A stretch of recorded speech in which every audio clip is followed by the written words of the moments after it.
Assalamualaikum warahmatullahi wabarakatuh. Hai, ketemu lagi dengan Bu Nisa dalam pelajaran geografi. Saat cuaca panas begini, memang paling enak minum jus buah. Rasanya seger banget. Kamu pernah kepikiran gak sih kira-kira pas kamu lagi nikmatin jus segar tadi, sebenarnya buahnya berasal dari mana ya? Kalau kamu minum jusnya di daerah perkotaan, sudah dapat dipastikan buah yang didapat itu berasal dari desa loh. Saat pulang kampung atau berjalan-jalan di kawasan pedesaan, hampir semua warganya menggunakan kendaraan bermotor dan petani membajak sawahnya dengan traktor, padahal di sana belum tentu ada pabriknya. Nah, itu karena motor dan traktor yang ada di desa merupakan hasil produksi dari kawasan industri yang umumnya ada di kota. Kali ini kita akan membahas tentang faktor yang menyebabkan interaksi desa dan kota. Yuk, langsung aja kita simak materinya. Apa sih yang dimaksud dengan interaksi? Interaksi adalah suatu tindakan antara dua objek atau lebih yang saling mempengaruhi. Menurut Edward Ullman, ada 3 faktor penyebab interaksi, yaitu adanya wilayah yang saling melengkapi, adanya kesempatan berintervensi, dan adanya kemudahan perpindahan dalam ruang. Wilayah yang saling melengkapi.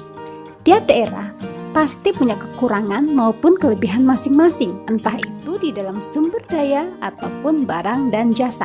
Hal inilah yang menyebabkan desa dan kota saling melengkapi. Contoh, wilayah A memiliki kelebihan bidang peternakan tetapi kurang di sumber daya sayuran dan buah-buahan. Sedangkan wilayah B memiliki kelebihan sumber daya buah dan sayur tapi minus di sumber daya peternakan. Maka terjadilah interaksi yang kuat antara wilayah A dan B di mana mereka saling melengkapi. Interventing opportunity atau kesempatan berintervensi. Faktor yang ini bisa menjadi pendorong interaksi, tapi bisa juga menjadi penghambat atau melemahkan interaksi. Contohnya, bisa dilihat pada gambar di bawah. Awalnya wilayah A dan B saling butuh untuk memenuhi kebutuhan sumber daya. Tapi mereka ketemu dengan wilayah C yang memiliki pasokan sumber daya yang lengkap. Dan wilayah C inilah yang memenuhi kebutuhan dari wilayah A dan B.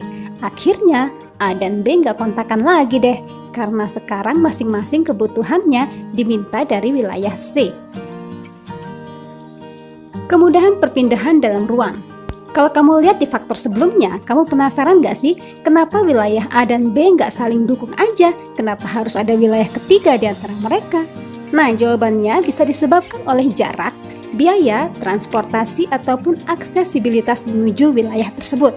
Sehingga interaksi antara wilayah A dan B berkurang.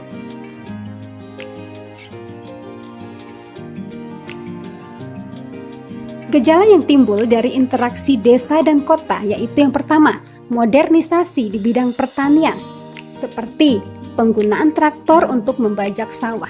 Yang kedua, gaya hidup kekotaan di wilayah pedesaan. Yang ketiga, terjadinya proses urbanisasi. Yang keempat, meningkatnya pengangguran di wilayah perkotaan. Demikian penjelasan tentang interaksi desa kota. Semoga dapat dipahami dan menambah pengetahuan. Sekian, Assalamualaikum warahmatullahi wabarakatuh dan sampai jumpa.